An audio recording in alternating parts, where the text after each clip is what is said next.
സ്വാതന്ത്ര്യാനന്തരം ചെറുതും വലുതുമായ 5 യുദ്ധങ്ങൾ നേരിടേണ്ടി വന്നു നമ്മുടെ രാജ്യത്തിന്. 4 പാകിസ്ഥാനെതിരെയും 1 ചൈനയ്ക്കെതിരെയും.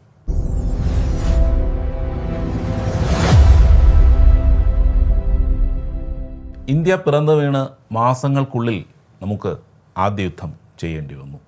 കശ്മീർ പിടിച്ചെടുക്കാൻ ആർത്തലച്ചെത്തിയ പാകിസ്ഥാൻ പടയെ 1948 നമ്മൾ തുരത്തിയോടിച്ചു.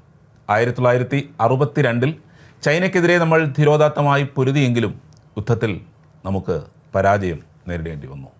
65 വീണ്ടും പാകിസ്ഥാനെതിരെ യുദ്ധമുണ്ടായി. പിന്നീട് 71 ബംഗ്ലാദേശിൻ്റെ പിറവിക്ക് വഴിതെളിച്ച് പാകിസ്ഥാനുമേൽ നേടിയ ചരിത്രപ്രസിദ്ധമായ വിജയം. 99 സമഗ്രമല്ലെങ്കിലും നിയന്ത്രിതമായി നമുക്ക് കാർഗിലിൽ യുദ്ധം ചെയ്യേണ്ടി വന്നു. ഈ യുദ്ധങ്ങളിലെല്ലാം നാടിനും ജനങ്ങൾക്കും അഭിമാനമേകുന്ന വിധത്തിൽ തന്നെയാണ് നമ്മുടെ ധീരസൈനികർ യുദ്ധം ചെയ്തത്. ഒട്ടേറെ പേർ വീരബലിദാനം നടത്തി അമ്പരപ്പിക്കുന്ന പോരാട്ട വീര്യവുമായി ചരിത്രത്താളുകളിൽ സൂര്യശോഭയുള്ള നക്ഷത്രങ്ങളായി അവർ മാറി. ഒരുപാട് വീരന്മാരെ ജനങ്ങൾ ഇന്നും നെഞ്ചോട് ചേർത്ത് ആരാധിക്കുന്നു. അവർക്ക് ക്ഷേത്രങ്ങൾ പണി കഴിപ്പിച്ചു. സ്വന്തം പൂജാമുറിയിൽ അവരുടെ ചിത്രങ്ങൾ വെച്ച് ദൈവത്തെപ്പോലെ കാണുന്നു. ഭാരതം വീരന്മാരെ ആരാധിക്കുന്ന നാടാണ്. നമ്മുടെ ധീരസൈനികർ ആ ആരാധനയ്ക്ക് എന്നും അർഹരുമാണ്. പാകിസ്ഥാനെ രണ്ടായി മുറിച്ച 1971 യുദ്ധം. ഇന്നത്തെ ബംഗ്ലാദേശ് എന്ന കിഴക്കൻ പാകിസ്ഥാനിൽ നിന്ന് അഭയാർത്ഥി പ്രവാഹമുണ്ടായതോടെയാണ് ഇന്ത്യ ഔദ്യോഗികമായി യുദ്ധത്തിലേക്ക് ഇറങ്ങിയത്. കിഴക്കൻ പാകിസ്ഥാന് സ്വാതന്ത്ര്യം വേണമെന്ന് ആഗ്രഹിച്ച് പോരാട്ടത്തിനിറങ്ങിയ ഷെയ്ഖ് മുജീബുർ റഹ്മാൻ്റെ മുക്തിവാഹിനിയെ പിന്തുണച്ചുകൊണ്ടാണ് നമ്മുടെ സൈന്യം രംഗപ്രവേശം ചെയ്യുന്നത്. പിന്നീട് പാകിസ്ഥാനെ തകർത്തുകൊണ്ട് ആ യുദ്ധത്തിൽ വെടിനിർത്തൽ ഉണ്ടാകുന്നു. പാകിസ്ഥാൻ രണ്ടായി പിളരുന്നു. ഏതാണ്ട് 93,000 പാക് സൈനികർ തടവുകാരായി. 17,000 സ്ക്വയർ കിലോമീറ്ററുകൾ പാകിസ്ഥാൻ്റെ സ്ഥലം നമ്മൾ പിടിച്ചടക്കുകയും ചെയ്തു. ഡിസംബർ 16 പാകിസ്ഥാൻ്റെ ലഫ്റ്റനൻറ്റ് ജനറൽ AK നിയാസി ഇന്ത്യയുടെ ലഫ്റ്റനൻറ്റ് ജനറൽ ജഗ്ജിത് സിംഗ് അറോറയ്ക്ക് മുന്നിൽ നിരുപാധികം ആയുധം വെച്ച് കീഴടങ്ങുന്ന കരാർ ഒപ്പുവെച്ചതോടെ ഇന്ത്യൻ വിജയം സമ്പൂർണ്ണമായി. പാക് ജയിലിൽ തടവുകാരനാക്കപ്പെട്ട ബംഗ്ലാദേശ് നേതാവ് ഷെയ്ഖ് മുജീബുർ റഹ്മാനെ വിട്ടുകിട്ടണമെന്നതും ബംഗ്ലാദേശിനെ പുതിയ രാഷ്ട്രമായി അംഗീകരിക്കണമെന്നതുമായിരുന്നു ഇന്ത്യൻ പ്രധാനമന്ത്രി ഇന്ദിരാഗാന്ധിയുടെ രാഷ്ട്രീയപരവും നയതന്ത്രപരവുമായ ഏറ്റവും വലിയ ലക്ഷ്യങ്ങൾ. ഇതനുസരിച്ച് ഷെയ്ഖ് മുജീബുർ റഹ്മാനെ പാകിസ്ഥാൻ വിട്ടയച്ചു. ബംഗ്ലാദേശിലേക്കുള്ള യാത്രക്കിടയിൽ അദ്ദേഹം ഡൽഹിയിലെത്തി ഇന്ദിരയ്ക്ക് നന്ദി അറിയിക്കുകയും ചെയ്തു. സിംല കരാറിനെ തുടർന്ന് 1974 എല്ലാ പാക് പട്ടാളക്കാരെയും ഇന്ത്യ പാകിസ്ഥാന് കൈമാറി. അങ്ങനെ നയതന്ത്രപരമായും സൈനികമായും സമ്പൂർണ്ണ വിജയം നേടി. രാജ്യം സമ്പൂർണ്ണ വിജയത്തിൽ ആഹ്ലാദിക്കുമ്പോൾ സ്വന്തം മകനെയും ഭർത്താവിനെയും സഹോദരനെയും അച്ഛനെയും ഒക്കെ അന്വേഷിച്ച് നടക്കുന്ന ഒരു കൂട്ടം കുടുംബങ്ങളുടെ വേദന പക്ഷേ വനരോധനമായി അവശേഷിച്ചു. വിജയങ്ങൾക്കിടയിൽ രാജ്യം മറന്ന 54 പേരുടെ കുടുംബങ്ങൾക്ക് ഇന്നും ഒരു ഉത്തരമില്ല. പ്രതിരോധ മന്ത്രാലയത്തിൻ്റെ ഓഫീസുകൾ കയറിയിറങ്ങിയ ആ കുടുംബങ്ങളിൽ പലരും പ്രിയപ്പെട്ടവരെ ഒരു നോക്ക് കാണാനാകാതെ മൺമറഞ്ഞു കഴിഞ്ഞു. തങ്ങളുടെ പ്രിയപ്പെട്ടവർ ജീവിച്ചിരിപ്പുണ്ടോ മരിച്ചോ എന്നുപോലും അറിയാതെ കുറച്ചുപേർ ഇന്നും ജീവിക്കുന്നു. നമ്മുടെ 54 സൈനികരുടെ കുടുംബങ്ങളാണവർ. 1971 യുദ്ധത്തിൽ കാണാതായ സൈനികർ. അതിൽ കരസേനയുടെയും വ്യോമസേനയുടെയും കരുത്തരായ സൈനികരുണ്ട്. മേജർമാരും ക്യാപ്റ്റന്മാരുമുണ്ട്. യുദ്ധവിമാനങ്ങൾ പറത്തുന്നതിൽ അഗ്രഗണ്യരായ പൈലറ്റുമാരുണ്ട്. Major SPS Varaich, major Kanwaljit Singh, major Jayesh Malik, captain Kalyan Singh Rathod, captain Giriraj Singh തുടങ്ങിയ കരസേനാ ഉദ്യോഗസ്ഥരും wing commander HS Gill, squadron leader Jatinder Das Kumar, flight lieutenant Vijay Vasant Tambe അടക്കമുള്ള വ്യോമസേന ഉദ്യോഗസ്ഥരും ഈ 54 പേരുടെ ലിസ്റ്റിൽ ഉൾപ്പെടുന്നു.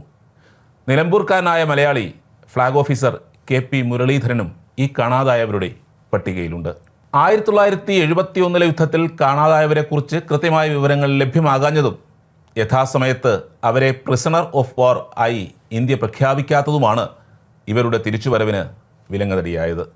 നിരന്തരം നടന്ന നയതന്ത്ര ഇടപെടലിൽ 2 പ്രാവശ്യം പാകിസ്ഥാൻ ജയിലുകളിൽ സന്ദർശനം നടത്തി സൈനികരെ കണ്ടെത്താൻ ബന്ധുക്കൾക്ക് അവസരം ലഭിച്ചിരുന്നു. എന്നാൽ ഒരു ജയിലിൽ പോലും ഈ സൈനികരിൽ ഒരാളെപ്പോലും കണ്ടെത്താൻ കഴിഞ്ഞില്ല. പാകിസ്ഥാൻ്റെ കുപ്രസിദ്ധമായ അണ്ടർഗ്രൗണ്ട് ജയിലുകളിലേക്ക് ഇവരെ മാറ്റിയെന്നാണ് വിശ്വസിക്കപ്പെടുന്നത്. ജയിലിലെത്തിയ ബന്ധുക്കളോട് അവിടുത്തെ ജയിലുദ്യോഗസ്ഥർ രഹസ്യമായി ഇത് സമ്മതിക്കുകയും ചെയ്തിരുന്നു. 1983 സന്ദർശനത്തിൻ്റെ ഭാഗമായി ബന്ധുക്കളെ കാണാൻ നല്ല വസ്ത്രങ്ങൾ അണിഞ്ഞ് സന്തോഷത്തോടെ കാത്തുനിന്ന സൈനികരെ താൻ കണ്ടുവെന്ന് 16 വർഷം പാക് ജയിലിൽ തടവിൽ കിടന്ന റോഷൻ ലാൽ ജല്ല പിന്നീട് ഇന്ത്യയിലെത്തിയപ്പോൾ പറഞ്ഞിട്ടുണ്ട്. ഈ വിവരങ്ങൾ ഇല്ലുസ്ട്രേറ്റഡ് വീക്കിലിയിലെ അഭിമുഖത്തിൽ അദ്ദേഹം വ്യക്തമാക്കുകയും ചെയ്തു. ബന്ധുക്കളെ കാണാൻ കാത്തുനിന്ന സൈനികരെ അവസാന നിമിഷം എങ്ങോട്ടോ മാറ്റിയെന്നാണ് അദ്ദേഹം അന്ന് പറഞ്ഞത്. അമേരിക്കയുടെ വിഖ്യാത യുദ്ധ പൈലറ്റായ ചക്ക് ഈഗറുടെ ആത്മകഥയിലും ഇന്ത്യയുടെ വ്യോമസേന പൈലറ്റുമാരെക്കുറിച്ച് പരാമർശമുണ്ട്. യുദ്ധസമയത്ത് പാകിസ്ഥാനിലുണ്ടായിരുന്ന ഈഗർ പാക് പൈലറ്റുമാരെ പരിശീലിപ്പിക്കുകയും അവരെ സഹായിക്കുകയും ചെയ്തിരുന്നു. അന്ന് പിടികൂടപ്പെട്ട ഇന്ത്യൻ പൈലറ്റുമാരെ ചോദ്യം ചെയ്തതെന്ന് തൻ്റെ ആത്മകഥയിൽ അദ്ദേഹം പറയുന്നുണ്ട്. ആ യുദ്ധത്തിൽ ശ്രദ്ധിക്കപ്പെട്ട റഷ്യയുടെ MiG-21 യുദ്ധവിമാനങ്ങളെക്കുറിച്ച് താൻ അവരോട് അന്വേഷിച്ചുവെന്നാണ് ഈഗർ പറയുന്നത്. റഷ്യൻ വിമാനങ്ങളുടെ സാങ്കേതികവിദ്യ കണ്ടെത്താൻ അമേരിക്ക നിരന്തരം പ്രവർത്തിച്ചിരുന്നതിൻ്റെ ഭാഗമായിരുന്നു ആ ചോദ്യം ചെയ്യൽ. കാണാതായ wing commander HS Gill MiG-21 വിമാനം പറത്തുന്നതിൽ കഴിവ് തെളിയിച്ച ആളായിരുന്നു. സ്വാഭാവികമായും അദ്ദേഹം ചോദ്യം ചെയ്യപ്പെട്ടവരിൽ ഉണ്ടെന്നത് ഉറപ്പായിരുന്നു. എന്നാൽ ചക്ക് ഈഗറുടെ ആത്മകഥയിൽ ഈ പേരുകളൊന്നും പറയുന്നില്ല. 1995 അന്ന് വിദേശകാര്യമന്ത്രിയായിരുന്ന പ്രണബ് മുഖർജിയെ സൈനികരുടെ മോചനവുമായി ബന്ധപ്പെട്ട് സമീപിച്ചപ്പോൾ നേരിടേണ്ടി വന്ന തിക്താനുഭവം സൈനികരുടെ ബന്ധുക്കൾ പങ്കുവച്ചിട്ടുണ്ട്. ഇവരൊക്കെ ഇപ്പോഴും ജീവിച്ചിരിക്കുന്നുവെന്നാണോ നിങ്ങൾ കരുതുന്നതെന്ന് പ്രണബ് മുഖർജി ഒട്ടും ദയയില്ലാതെ ചോദിച്ചു. ഫ്ലൈറ്റ് ലഫ്റ്റനന്റ് വിജയ് താംബെയുടെ പത്നിയും ദേശീയ ബാഡ്മിൻ്റൺ ചാമ്പ്യനുമായിരുന്ന ദമയന്തി താംബെ ഒട്ടും മടിയില്ലാതെ തിരിച്ചു ചോദിച്ചു, നിങ്ങൾ ഇപ്പോഴും ജീവിച്ചിരിക്കുന്നുണ്ടല്ലോ മന്ത്രി. വിജയ് താംബയ്ക്ക് പ്രണബ് മുഖർജിയേക്കാൾ പ്രായം കുറവായിരുന്നു.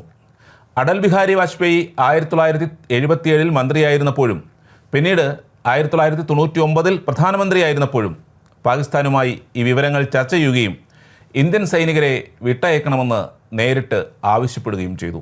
പക്ഷേ അപ്പോഴെല്ലാം ഒന്നിന് പകരം 5 പാക് തടവുകാരെ വിട്ടയക്കണമെന്നായിരുന്നു പാകിസ്ഥാൻ്റെ മറുപടി. എന്നാൽ തടവുകാരുടെ എണ്ണമോ പട്ടികയോ പാകിസ്ഥാൻ പ്രസിദ്ധീകരിച്ചതുമില്ല, ഇന്ത്യക്ക് കൈമാറിയതുമില്ല. 1999 കാർഗിൽ യുദ്ധവും പാർലമെൻറ്റ് ആക്രമണവും ബന്ധങ്ങൾ കൂടുതൽ വഷളാക്കുകയും ചെയ്തു. 2007 കാണാതായ സൈനികരുടെ ബന്ധുക്കളെ പാകിസ്ഥാൻ സന്ദർശിക്കാൻ അനുവദിച്ചിരുന്നു. എന്നാൽ അപ്പോഴും നിരാശയായിരുന്നു ഫലം. പാക് പട്ടാളത്തിൻ്റെ ഒരു ഡിറ്റൻഷൻ സെൻറ്ററിലും ബന്ധുക്കളെ കൊണ്ടുപോയില്ല, പ്രത്യേകിച്ചും ചക്ലാലയിലെയും അട്ടോക്കിലെയും ജയിലുകളിൽ. തടവിലാക്കപ്പെട്ട സൈനികർ കൂടുതലും ഉണ്ടായിരുന്നത് അവിടെയായിരുന്നു. സാധാരണ ജയിലുകളിൽ പാകിസ്ഥാൻ അധികൃതരുടെ അകമ്പടിയോടെ ബന്ധുക്കളെ അന്വേഷിച്ചു പോയ അവർക്ക് ലഭിച്ചത് വേദന മാത്രമായിരുന്നു. ആരെയും കണ്ടെത്താൻ കഴിഞ്ഞില്ല. ഒരു പ്രയോജനവുമില്ലാത്ത ഈ സന്ദർശനത്തിൻ്റെ വിവരങ്ങൾ അന്ന് പ്രതിരോധ മന്ത്രിയായിരുന്ന ആൻ്റണിയുമായി പങ്കുവെക്കാനും ആദ്യം അവർക്ക് അവസരം ലഭിച്ചില്ല. ദിവസങ്ങൾക്ക് ശേഷം 4 പേർക്ക് അവസരം ലഭിച്ചു. വികാരരഹിതമായ മുഖഭാവത്തോടെ ആൻ്റണി എല്ലാം കേട്ട് ഓക്കെ പറഞ്ഞതല്ലാതെ മറ്റൊന്നും ഉണ്ടായില്ല. ഒടുവിൽ സൈനികരുടെ ബന്ധുക്കൾ ഇറങ്ങിപ്പോരുകയായിരുന്നു. തുടർന്ന് വന്ന ഒരു സർക്കാരിനും ഈ പ്രശ്നം പരിഹരിക്കാൻ കഴിഞ്ഞില്ല. തങ്ങളുടെ ജയിലിൽ ഇന്ത്യയുടെ യുദ്ധ തടവുകാർ ഉണ്ട് എന്ന് പാകിസ്ഥാൻ ഇതുവരെ സമ്മതിച്ചിട്ടില്ല. ഇന്ത്യ നിരന്തരം തെളിവുകൾ നൽകിയിട്ടും പാകിസ്ഥാൻ ഈ മറുപടി തന്നെ ആവർത്തിക്കുകയായിരുന്നു. നരേന്ദ്രമോദി സർക്കാരിൻ്റെ കാലത്തും നയതന്ത്രപരമായ ഇടപെടലും അന്വേഷണവും നടക്കുന്നുണ്ടെങ്കിലും ഒരു പുരോഗതിയും ഉണ്ടാക്കാൻ ഇതുവരെ കഴിഞ്ഞിട്ടില്ല. 1971 ശക്തമായി ഈ വിഷയം ഉന്നയിക്കാനോ വേണ്ട തെളിവുകൾ ശേഖരിക്കാനോ കഴിയാത്തതുകൊണ്ട് ഈ വിഷയത്തിൽ നമ്മൾ അന്നേ തോറ്റുപോയിരുന്നു. 1971 യുദ്ധത്തിൽ പാകിസ്ഥാനെ രണ്ടായി മുറിച്ച് ബംഗ്ലാദേശ് എന്ന രാഷ്ട്രത്തെ സൃഷ്ടിക്കാൻ ഇന്ത്യക്ക് കഴിഞ്ഞു. മുജീബുർ റഹ്മാനെ പാക് ജയിലിൽ നിന്ന് രക്ഷപ്പെടുത്താനും ബംഗ്ലാദേശിൻ്റെ ഭരണാധികാരിയാക്കാനും സാധിച്ചു. അരനൂറ്റാണ്ട് കഴിഞ്ഞ് നോക്കുമ്പോൾ ആയിരക്കണക്കിന് സൈനികരുടെ ജീവൻ ബലി നൽകി നാം മറ്റെന്താണ് നേടിയത് എന്നൊരു ചോദ്യം അവശേഷിക്കുന്നുണ്ട്. ഇന്ത്യ യുദ്ധത്തടവുകാരാക്കിയ 93,000 സൈനികരെ പാകിസ്ഥാന് തിരികെ നൽകി. പിടിച്ചെടുത്ത 15,000 സ്ക്വയർ കിലോമീറ്റർ ഭൂമിയും തിരികെ നൽകി. പക്ഷേ പാക് അധീന കാശ്മീർ തിരിച്ചു പിടിക്കാൻ നമുക്ക് കഴിഞ്ഞില്ല. പാക് പിടിയിലായ സൈനികരെ രക്ഷിക്കാൻ കഴിഞ്ഞില്ലെന്ന് മാത്രമല്ല, അവരെവിടെയാണെന്നോ ജീവിച്ചിരിപ്പുണ്ടെന്നോ പോലും നമുക്കറിയാൻ കഴിഞ്ഞതുമില്ല. സിംല കരാറിലൂടെ പാകിസ്ഥാൻ്റെ ഡിമാൻഡുകൾ അംഗീകരിച്ച് ജയത്തിൻ്റെ വായിൽ നിന്ന് ഇന്ത്യ തട്ടിയെടുത്തത് തോൽവിയായിരുന്നു. ഭൂട്ടോ ഇന്ദിരയെ വിഡ്ഢിയാക്കിയെന്ന് ഉപയോഗിച്ച പ്രയോഗം വേറെയാണ്. ഫീൽഡ് മാർഷൽ സാം മനേക്ഷയും അന്ന് വിമർശിച്ചിരുന്നു. സാം മനേക്ഷയെ കഴിയുന്ന രീതിയിൽ കോൺഗ്രസ് സർക്കാരുകൾ പിന്നീട് ദ്രോഹിക്കുകയും ചെയ്തു എന്നത് മറ്റൊരു ചരിത്രം. പൂനെയിലെ നാഷണൽ ഡിഫൻസ് അക്കാഡമിയുടെ കേഡറ്റ് മെസ്സിൻ്റെ പ്രവേശന കവാടത്തിൽ എല്ലാ ദിവസവും ഒരു പ്രത്യേകതരം മേശ ഒരുക്കാറുണ്ട്. തങ്ങളുടെ തിരക്കേറിയ ഒരു ദിവസം കടന്നു പോകുന്നതിനിടെ ആ ഒഴിഞ്ഞ കസേരയോടുകൂടിയ ഈ അസാധാരണമായ മേശയെക്കുറിച്ച് ചിന്തിക്കാനോ അവിടെ നിൽക്കാനോ ചുരുക്കം ചില കേഡറ്റുകൾക്ക് മാത്രമേ സമയം ലഭിക്കാറുള്ളൂ. എന്നാൽ അവർ ബിരുദം നേടി പുറത്തിറങ്ങുമ്പോഴേക്കും അത് അവരുടെ ഓർമ്മകളിൽ ഒരു മായാത്ത അടയാളമായി മാറുന്നു. അക്കാഡമിയുടെ പടിയിറങ്ങി ഇന്ത്യൻ സായുധ സേനയുടെ പരിശീലനം ലഭിച്ച സൈനികരായി മാറുമ്പോൾ മരണത്തേക്കാൾ ആശങ്കപ്പെടുത്തുന്ന ഒരു വിധി അവരെ തേടിയെത്തിയേക്കാം എന്നതിൻ്റെ ഒരു സൗമ്യമായ ഓർമ്മപ്പെടുത്തലാണ് അത്. ആ മേശപ്പുറത്തുള്ള ഒരു പ്ലക്കാർഡിൽ ഇങ്ങനെ വായിക്കാം: ഒരാൾക്കായി ഒരുക്കിയിരിക്കുന്ന ഈ മേശ വളരെ ചെറുതാണ്. ശത്രുക്കൾക്കിടയിൽ ഒറ്റപ്പെട്ടു പോകുന്ന ഒരു തടവുകാരൻ്റെ നിസ്സഹായതയാണ് ഇത് കാണിക്കുന്നത്. ആ ഫ്ലവർ വേസിൽ വെച്ചിരിക്കുന്ന ചുവന്ന റോസാപ്പൂവ് നമ്മുടെ സഹയോദ്ധാക്കളുടെ തിരിച്ചുവരവും കാത്ത് പ്രതീക്ഷയോടെ ഇരിക്കുന്ന അവരുടെ കുടുംബങ്ങളെയും പ്രിയപ്പെട്ടവരെയും നമ്മെ ഓർമ്മിപ്പിക്കുന്നു. അവിടെ എടുത്തു കാണിക്കുന്ന തരത്തിൽ കെട്ടിയിട്ടുള്ള ചുവന്ന റിബൺ കാണാതായവരെക്കുറിച്ചുള്ള വിവരങ്ങൾ കൃത്യമായി ലഭ്യമാക്കണമെന്ന് ആവശ്യപ്പെട്ടുകൊണ്ട് തങ്ങളുടെ അചഞ്ചലമായ നിശ്ചയദാർഢ്യം പ്രകടിപ്പിക്കാൻ ആയിരക്കണക്കിന് ആളുകൾ നെഞ്ചിലും കോട്ടിലും കോളറിലും അണിയുന്ന ചുവന്ന റിബണുകളെ ഓർമ്മപ്പെടുത്തുന്നു. നോക്കൂ, ആ മെഴുകുതിരി അത് കത്തിച്ചിട്ടില്ല. അതവരുടെ കീഴടങ്ങാത്ത ആത്മവീര്യത്തെയാണ് കാണിക്കുന്നത്. അവരുടെ കൈപ്പേറിയ അനുഭവങ്ങളെക്കുറിച്ച് നമ്മെ ഓർമ്മിപ്പിക്കാനാണ് ആ പാത്രത്തിൽ ഒരു കഷ്ണം നാരങ്ങ വെച്ചിരിക്കുന്നത്. കൂടെ അല്പം ഉപ്പുമുണ്ട്. അവർക്കായി കാത്തിരിക്കുന്ന കുടുംബങ്ങളുടെ കണ്ണുനീരിൻ്റെ പ്രതീകമാണത്. ഗ്ലാസ് തലകീഴായി വെച്ചിരിക്കുന്നു. ഈ രാത്രിയിൽ അവർക്ക് നമ്മോടൊപ്പം ആഘോഷങ്ങളിൽ പങ്കുചേരാൻ കഴിയില്ല എന്നതാണത്. ആ കസേര ഒഴിഞ്ഞു കിടക്കുന്നു. അവർ ഇവിടെ ഇല്ല എന്നത് കാണിക്കാനാണ്. അവരോടൊപ്പം സേവനമനുഷ്ഠിച്ചവരും അവരെ സഹയോദ്ധാക്കളെന്ന് വിളിച്ചവരും അവരുടെ കരുത്തിനെയും സഹായത്തെയും ആശ്രയിച്ചവരുമായ നമ്മളെല്ലാവരും അവരെ ഓർക്കുക. കാരണം ഉറപ്പായും അവർ നമ്മളെ കൈവിട്ടിട്ടില്ല. അവർ വീട്ടിൽ തിരിച്ചെത്തുന്ന ആ ദിവസം വരെ അവരെ ഓർക്കുക, മറക്കാതിരിക്കുക. എല്ലാ വർഷവും ഡിസംബർ 16 വിജയദിനം ആഘോഷിക്കുമ്പോൾ വീരോചിതമായി പോരാടിയിട്ടും തോറ്റുപോയ ആ 54 പേരെ നമ്മുടെ ഓർമ്മകളുടെ ഭാഗമാക്കാൻ മറക്കരുത്.